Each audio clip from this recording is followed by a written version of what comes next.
All right, I am here with the talented Dirk, who previously worked on Indiana Jones, A Dial of Destiny. I've also seen so many of your other previous movies that were incredibly done. Logan, Deadpool 2, and Ford versus Ferrari. Thank you. Just some small films, right? Huge films. So this was such an incredible film. I really enjoyed it from start to finish. Hardcore Indiana Jones fan since I was a little girl. Me too. So I was very happy to have this revamped and brought back to life. So you've recently worked on films with frenetic energy. A lot of that created by the strength of your editing. Which of your previous projects prepared you best for this film? I think Ford Ferrari was probably a good preparation for this because I worked heavily on the tuk-tuk sequence in this and the chase scene. Done quite a few chases in my career, but that Le Mans race that I worked on Ford Ferrari was a good prep for this. It was also shot in various locations that were stitched together to be kind of one seamless place. And we had some of that going on with the tuk-tuk, so that kind of informed some of what we did here. It was a valuable experience.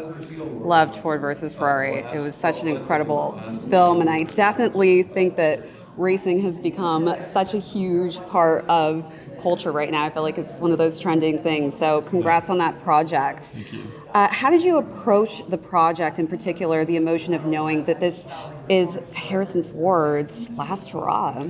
Yeah, I mean, what an amazing thing to be a part of. Obviously, we were all extremely excited and honored to be able to work on this franchise. All of us being being huge fans. So there's an excitement and also a weight of the history that you feel like to be working in that sandbox.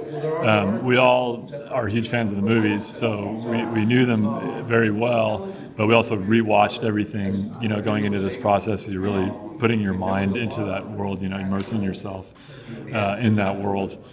So that was a part of the prep, and then talking to Jim about his vision for it, and how we were going to respect the franchise and tell the story that he wanted to tell, and prepare ourselves in that way. What an incredible experience, though, just to be around Harrison Ford. I still can't believe his age. It's like mind-blowing. Unbelievable, yeah. I mean, he's still got it. So I hope that I can run like him and fight like him. Me too, yeah. I hope I can be fit like him at that age. It's I amazing, know, yeah. the shirtless scene. Unbelievable. I was like, okay, Harrison, doing push-ups and That's crunches right. every morning or something. That's right, yeah. There's no CG there. That's all him. So. No CG, you've heard it here first. And as far as technology goes, how has that changed editing? Yeah, I mean, tremendously. From when I started, I was still learning on the film bench and splicing film together. When I started in editorial, it was right at the time when they started cutting on computers, but that film technology was also still a part of it, and we would have film prints in the cutting room. So obviously that was a huge change, and from there on, everything has just continued to evolve.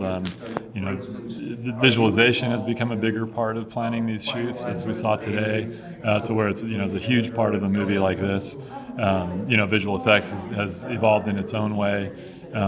So even though the change now maybe is more incremental than it was when we switched from film to digital. Film cutting is crazy. You have to be the most patient person to do that. Yeah. I think I would cut one slice and be like, okay, I'm over this. Yeah.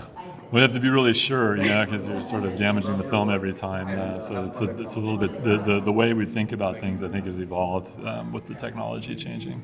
Well, incredible job on this film. Thank you. Really, really, truly enjoyed it. I appreciate it. Thank you so much. Thank you.